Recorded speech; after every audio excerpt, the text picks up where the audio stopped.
University academy की online classes में आप सभी लोगों का स्वागत है।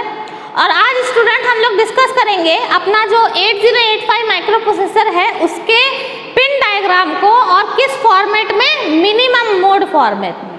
ठीक है, तो हम लोग प्रीवियस लेक्चर में समझ चुके हैं कि ये जो आपका मिनिमम मोड में अगर आपका 8086 माइक्रो प्रोसेसर वर्क कर रहा है तो वो कैसे वर्क करेगा, as a single processor environment. कैसे काम करेगा आपका सिंगल प्रोसेसर इन्वायरमेंट में, ये आपका काम करेगा। आ रही है बात समझ में?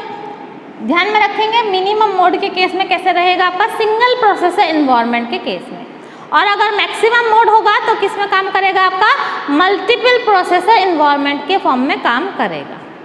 तो मिनिमम मोड की पिंस कुछ अलग होती हैं और मैक्सिमम मोड की पिंस कुछ अलग होती हैं, तो हम अलग अलग करके ही दोनों के पिन डायग्राम को समझेंगे।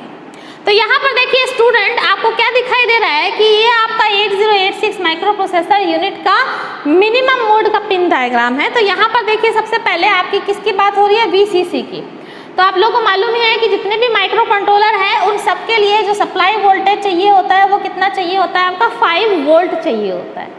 उसके बाद बात करें ग्राउंड की, तो ग्राउंड आपको पता है कि क्या होता है आपका 0 वोल्ट।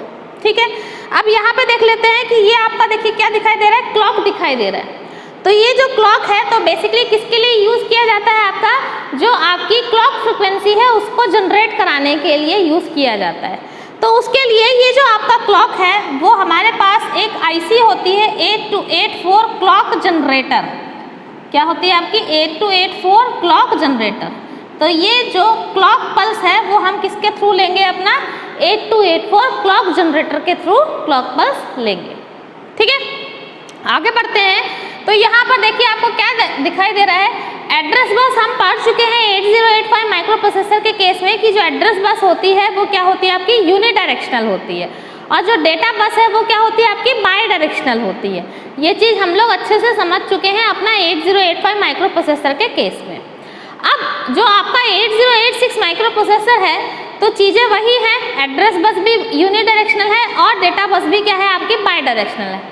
बस जो मेन जो डिफरेंस है वो क्या है, उसकी जो आपकी साइज़ था, जो बिट्स का प्रोसेस करने का साइज़ था वो क्या हो गया है आपका इंक्रीज़ हो गया है। कैसे, तो हम लोगों ने देखा भी था जब इंट्रोडक्शन देखा था हमने अपने 8086 माइक्रो प्रोसेसर का, तो हमने समझा था कि जो आपका 8086 माइक्रो प्रोसेसर है उसका जो एड्रेस बस होता है वो कितने बिट का होता है आपका 20 बिट का होता है। ठीक है, तो 20 बिट के अकॉर्डिंग अगर आप देखोगे तो A0 से लेके A19 ये टोटल 20 बिट बैठी है आपकी, तो वो किसके लिए होंगी आपकी एड्रेस बस के लिए होंगी। ठीक है, डेटा बस आपको बताया गया था कि जो डेटा बस है 8086 बिट माइक्रो प्रोसेसर का वो कितने बिट का है आपका 16 बिट का है। यहाँ पे मैंने दिखा भी है कितना है आपका 16 बिट का है। तो 16 बिट के केस में अगर देखा जाए तो D0 से लेके कितना रहेगा आपका D15 रहेगा। ठीक है, तो हमने 8086 माइक्रो प्रोसेसर के केस में भी देखा था कि जो आपका लोअर वाला पार्ट था, लोअर एड्रेस था, वो डेटा बस के साथ क्या था, मल्टीप्लेक्स था। तो इसी तरीके से यहाँ पर भी आप देखेंगे कि आपका AD0 से लेके आपका AD15 तक ये आपकी पिंस क्या है, मल्टीप्लेक्स है। रिमेनिंग बची आपकी A16, A17, A18, A19, तो ये आपकी अलग से रिप्रेजेंट की गई है। ठीक है, तो आपका क्या दिखाई दिया कि यहाँ पे AD0 से लेके AD15 को मैंने क्या कर दिया है, मल्टीप्लेक्स कर दिया है, यानी कि आप एक ही पिन से एड्रेस भी आइडेंटिफाई कर सकते हो और डेटा को भी कैरी कर सकते हो। और आपका जो 8086 माइक्रो प्रोसेसर है वो एक साथ कितनी बिट को प्रोसेस करेगा, 16 बिट को प्रोसेस करेगा, because 8086 is a 16 bit micro processor. ठीक है, अब इसके साथ में आपको क्या दिखाई दे रहा है, आपके पास क्या है आपका कि S3 से लेके S6, तो ये बेसिकली क्या होती है, स्टेटस पिन होती है। आपको यहाँ पे BHE बार के साथ में भी एक पिन आपको दिखाई दे रही होगी स्टेटस की S7। तो these are basically used for status pins, या इनको हम स्टेटस पिन्स भी बोल सकते हैं। तो यहाँ पर अगर आप देखेंगे सिग्नल्स के केस में कि आपका जो S3 और S4 है तो बेसिकली किसके लिए यूज़ किए जाते हैं, आपका जो स्टेटस बताएगा किसका, सेगमेंट रजिस्टर का।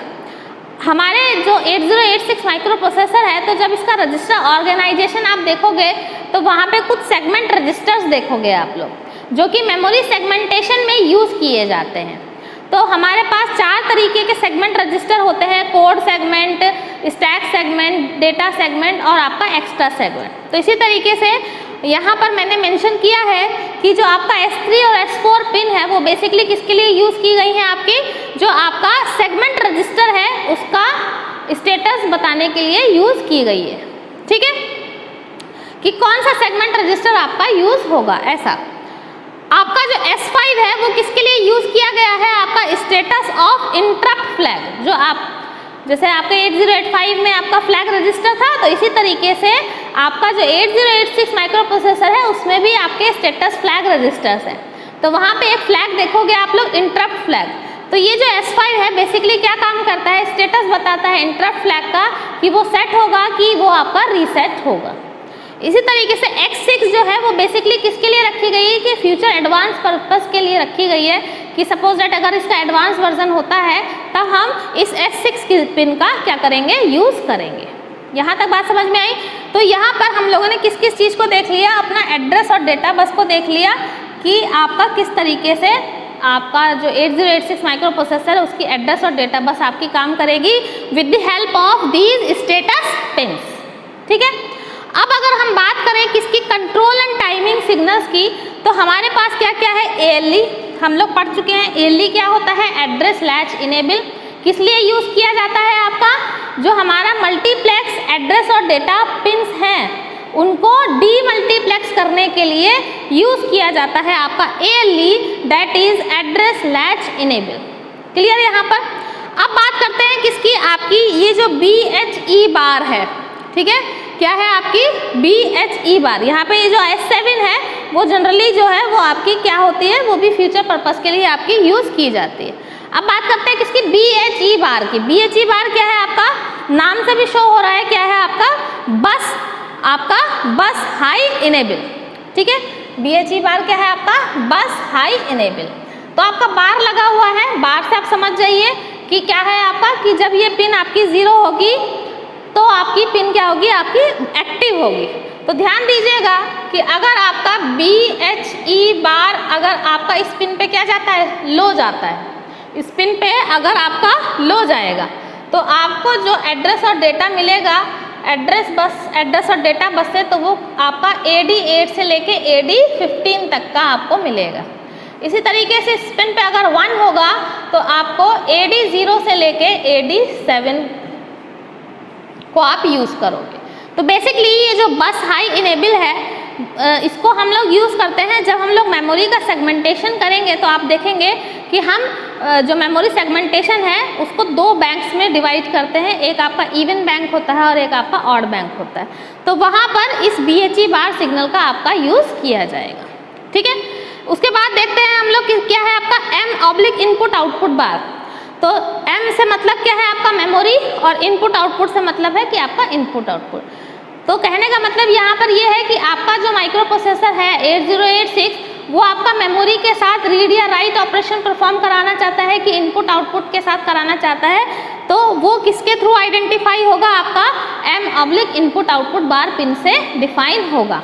तो यहाँ पर देख लेते हैं हम लोग कि M/ इनपुट आउटपुट बार। तो अगर इस पिन पे क्या जाएगा, 1 जाएगा, तब तो क्या सेलेक्ट होगी, आपकी मेमोरी सेलेक्ट होगी for the communication with of micro processor. और अगर इस पिन पे 0 होगा तो आपका इनपुट आउटपुट डिवाइस सेलेक्ट होगी for the communication of micro processor. ठीक है, यहाँ तक बात समझ में आई। अब बात कर लेते हैं किसकी, आपकी यहाँ पर देखिए लिखा हुआ है DT/R बार। तो DT का मतलब होता है डेटा ट्रांसफ़र, DT का मतलब होता है आपका डेटा ट्रांसफ़र, और R का मतलब होता है आपका रिसीव। ठीक है, R का मतलब क्या होता है आपका रिसीव। ठीक है, तो जब आपका डेटा क्या होगा, ट्रांसमिट होगा, तब तो क्या होगा आपका, इस पिन पे क्या होगा आपका, मीन्स ध्यान से देखिए, अगर DT ये भी क्या है, मल्टीप्लेक्स पिन है, एक ही पिन से आप डेटा को ट्रांसमिट भी करा रहे हो और रिसीव भी करा रहे हो। तो अगर इस पिन पे 1 होगा तब तो क्या होगा, डेटा ट्रांसमिट होगा, लेकिन अगर आपका क्या है 0 होगा तो आप क्या करोगे, डेटा को रिसीव करोगे।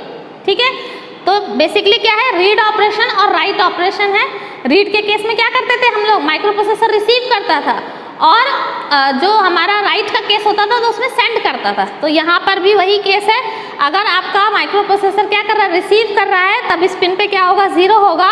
और अगर आपका माइक्रो प्रोसेसर अनदर डिवाइसेस को जो भी उसके साथ इंटरफेस है वहाँ पर डेटा का ट्रांसफ़र कर रहा है तो उसका वैल्यू क्या रहेगा, 1 रहेगा।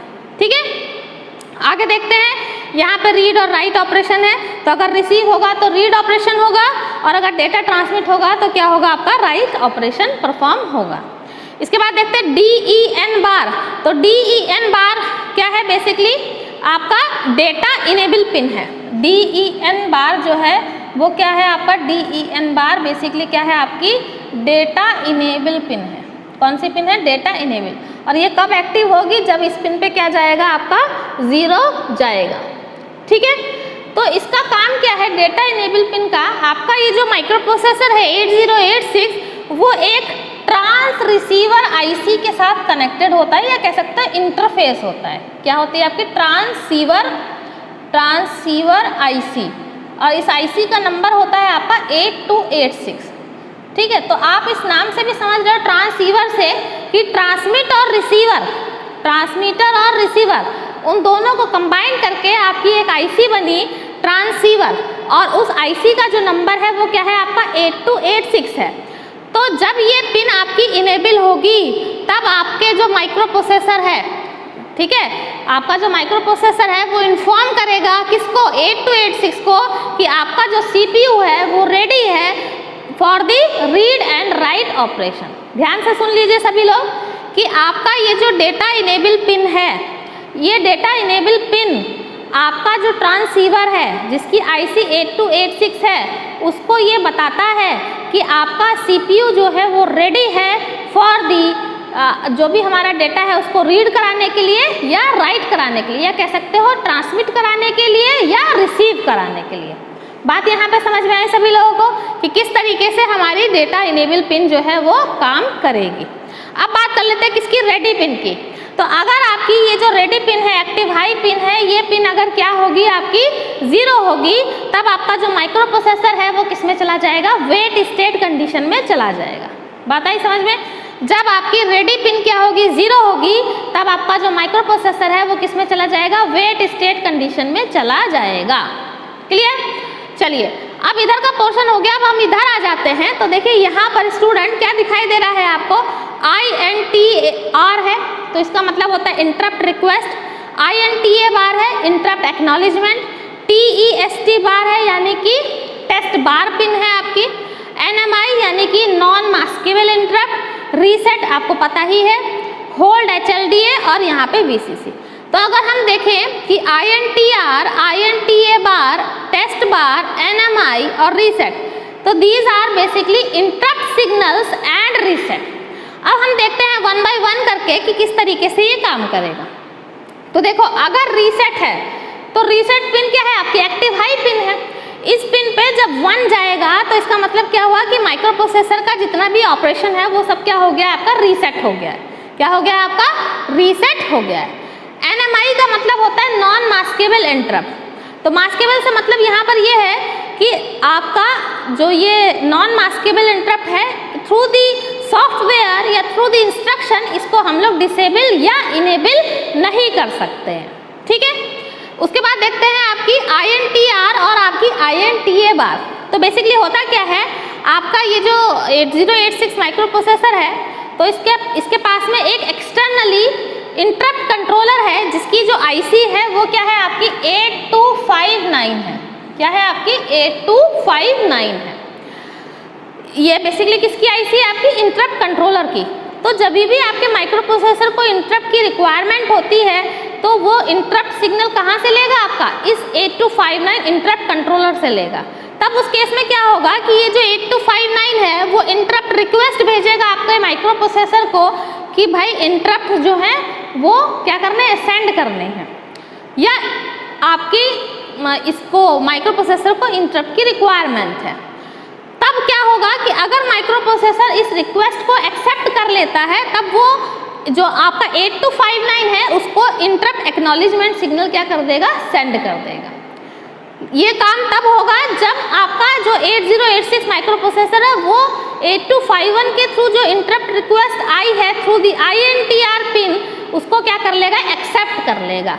तभी आपका जो माइक्रो प्रोसेसर है वो INTA बार मीन्स कि इंटरप्ट एक्नॉलेजमेंट सिग्नल क्या कर देगा, भेज देगा किसको, 8259 इंटरप्ट कंट्रोलर को। बात आई समझ में यहाँ पे। चलिए अब देख लेते हैं हम अपना टेस्ट बार पिन। तो क्या दिखाई दे रहा है, आपका एक्टिव लो पिन है आपकी, क्या है आपकी एक्टिव लो पिन है। टेस्ट बार जो है वो क्या है, आपकी एक्टिव लो पिन है। तो अब इस केस में समझेंगे कि ये जो आपकी टेस्ट बार पिन है, यहाँ पर ये मेंशन कर देती हूँ मैं, एक्टिव लो पिन है, यानी कि जब इस पिन पे 0 जाएगा तभी ये पिन क्या होगी, एक्टिव होगी। जब इस पिन पे 0 जाएगा तभी ये पिन क्या होगी, एक्टिव होगी। अब जैसे ही ये एक्टिव हो गई, आपका ये जो माइक्रो प्रोसेसर है वो क्या करेगा, वेट स्टेट कंडीशन से बाहर आ जाएगा। ध्यान से सुनते रहिए सभी लोग। आपका जैसे ही टेस्ट बार पिन क्या हुई, लो हुई, लो हुई का मतलब क्या हुआ, इस पिन पर जब 0 गया तो आपका ये पिन क्या हो जाएगी, हाई हो जाएगी, क्योंकि आपको पता है बार लगा हुआ है। बार कब काम करता है, जब आपका एज ए इन्वर्टर की तरह काम करेगा कि जब इस पे 0 जाएगा तभी ये क्या होगा, एक्टिव होगा। तो जब ये एक्टिव हो गया तब इसका क्या, तब इस केस में क्या होगा कि आपका जो माइक्रो प्रोसेसर है वो वेट स्टेट से क्या आ जाएगा, बाहर आ जाएगा। और बाहर आते के साथ ही वो किसके साथ सिंक्रोनाइज करेगा, आपका जैसे ही ये आपका माइक्रो प्रोसेसर वेट स्टेट से आपका बाहर आ गया तो ये सिंक्रोनाइज करेगा 8086 एंड 8087, ठीक है।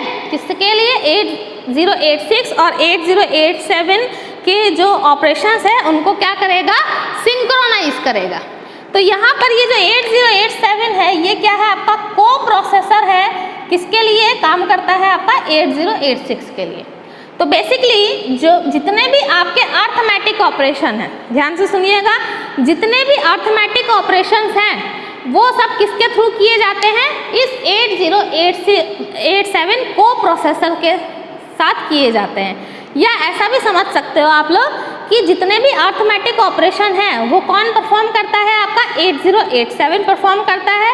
और जितने भी लॉजिकल ऑपरेशंस होते हैं वो सब आपका 8086 काम करता है, ठीक है। तो इन दोनों को सिंक्रोनाइज करने का काम कौन करेगा, आपका ये टेस्ट बार पिन करेगा, ठीक है। आगे देख लेते हैं, आपका ये DMA इंटरफेस के लिए 2 पिन्स यूज होती हैं आपके होल्ड और HLDA को, ठीक है, होल्ड और HLDA। तो HLDA बेसिकली क्या है, होल्ड एक्नॉलेजमेंट है। तो आपको पता ही है आपका माइक्रो प्रोसेसर जो है वो डिफरेंट डिवाइसेस के साथ इंटरफेस करता है। तो जिस भी डिवाइस के साथ इंटरफेस कर रहा है उसको अगर सिस्टम बस की रिक्वायरमेंट होती है तब उस केस में वो जो भी डिवाइस उसको, मतलब इसको ऐसे समझो कि जैसे सपोज दैट आपका, यहाँ पे मैं इस डायग्राम बनाती हूँ उसको छोटा सा एक, आपको तो समझ में आएगा। जैसे मैंने बोला DMA का मतलब होता है डायरेक्ट मेमोरी एक्सेस। क्या मतलब होता है, डायरेक्ट मेमोरी एक्सेस, ठीक है। तो मान लीजिए आपका पेन ड्राइव है, आपका सिस्टम है, आपका ये क्या हो गया, PD हो गई यानी कि पेन ड्राइव, और ये क्या हो गया, आपका लैपटॉप हो गया, ठीक है। आपको डेटा को ट्रांसफ़र करना है तो ये जो आपका PD है ये क्या करेगा, आपके माइक्रो प्रोसेसर को सिग्नल भेजेगा, कौन सा, होल्ड सिग्नल भेजेगा कि भाई मुझे अपनी सिस्टम बस दो ताकि मैं जो है कम्युनिकेशन करा सकूँ। कम्युनिकेशन का मतलब यहाँ पर ये है कि आपका एड्रेस आइडेंटिफाई हो, उस एड्रेस पर डेटा चला जाए और डेटा जाने के बाद फिर क्या हो जाए, वो एग्जीक्यूट हो जाए, ठीक है। तो सिस्टम बस का काम क्या होता है, इन सबको ही सारी एड्रेस बस भी होता है, डेटा बस भी होता है, वहाँ पे कंट्रोल बस भी होता है। तो आपका ये जो आपकी डिवाइस, एक्सटर्नली डिवाइस, इसको अगर यूज़ करना है सिस्टम बस को, किसकी सिस्टम बस को, आपके प्रोसेसर की सिस्टम बस को, तो वो कौन सा सिग्नल भेजेगा, as a request hold signal भेजेगा, ठीक है। अब ये लैपटॉप अगर होल्ड सिग्नल को क्या कर लेता है, एक्सेप्ट कर लेता है, तो ये कौन सा सिग्नल भेज देगा, आपका HLDA भेज देगा। और जैसे ही HLDA भेजेगा तो सिस्टम बस का कंट्रोल जो है वो किसके पास चला जाएगा, PD के पास चला जाएगा, और आप अपना कम्युनिकेशन यानी कि सेंड और रिसीव वाला काम करवा सकते हो। बात आई समझ में, क्या समझ में आया आप लोगों को कि अगर कोई एक्सटर्नल डिवाइस को सिस्टम बस का कंट्रोल चाहिए तो वो पहले क्या करेगा, माइक्रो प्रोसेसर को होल्ड सिग्नल भेजेगा, और जैसे ही माइक्रो प्रोसेसर उसको एक्सेप्ट कर लेगा तो वो जिस भी डिवाइस को कम्युनिकेशन कराना है, इंटरफेस कराना है, उसको HLDA सिग्नल भेजेगा, और जैसे ही भेजेगा वैसे ही सिस्टम बस का कंट्रोल उस डिवाइस के पास चला जाएगा। तो बेसिकली ये जो सिग्नल्स है वो DMA के लिए यूज़ किए जाते हैं। तो यहाँ पर अगर मैं इसको इस तरीके से बनाऊँ कि यहाँ पे मैं लिखूँ DMA और यहाँ पे लिखूँ माइक्रो प्रोसेसर, तो आप समझ सकते हो कि DMA को माइक्रो प्रोसेसर की सिस्टम बस की रिक्वायरमेंट थी, तो DMA ने क्या करा, होल्ड सिग्नल भेजा माइक्रो प्रोसेसर को, और जैसे ही माइक्रो प्रोसेसर ने ये होल्ड रिक्वेस्ट एक्सेप्ट कर ली तो ये कौन सा सिग्नल भेजेगा, DMA को HLDA सिग्नल भेजेगा कि भाई तुम अब मेरी सिस्टम बस का यूज़ कर सकते हो फॉर द कम्युनिकेशन, मीन्स कि send the data and receive the data. ठीक है, अब बात कर लेते हैं किसकी, मोड सेलेक्ट की। तो मोड सेलेक्ट पिन बेसिकली क्या काम करती है कि आपका जो प्रोसेसर है वो मिनिमम मोड में काम करेगा या मैक्सिमम मोड में काम करेगा, तो वहाँ इस पिन के थ्रू हम लोग ये सेलेक्ट कर लेते हैं कि आपका जो प्रोसेसर है वो मिनिमम मोड में वर्क करेगा या मैक्सिमम मोड में वर्क करेगा। तो देखिए आपका MN जो है वो एक्टिव हाई पिन है और MX बार लगा हुआ है यानी कि एक्टिव लो पिन है। इट मीन्स कि अगर इस पे 1 जाएगा तब मिनिमम मोड सेलेक्ट होगा और 0 जाएगा तो मैक्सिमम मोड सेलेक्ट होगा। तो होता क्या है कि आपके मिनिमम विदाउट बार है, हाई जाएगा, तो हम लोग क्या करते हैं, इस पिन को अगर हम लोग VCC से कनेक्ट कर देंगे, तो आपको VCC मालूम है क्या है, आपका हाई स्टेटस है, तो जैसे ही हम VCC से कनेक्ट कर देंगे तो वो किस में चला जाएगा, आपका मिनिमम मोड में चला जाएगा। और अगर इस पिन को हम लोग किसके साथ कनेक्ट कर देते हैं, ग्राउंड के साथ कनेक्ट कर देते हैं, तो हमारा जो मोड है वो किस में चला जाएगा, आपका मैक्सिमम मोड में चला जाएगा। ओके, तो this is all about the minimum mode of the 8086 micro processor. Hope you will enjoy this video. अगर आप लोग को ये वीडियो पसंद आया है तो वीडियो को लाइक करिए, सब्सक्राइब करिए और अपने फ्रेंड्स के साथ में शेयर करिए। मिलते हैं नेक्स्ट लेक्चर में और हम समझेंगे अपने maximum mode of the 8086 micro processor. Thank you so very much.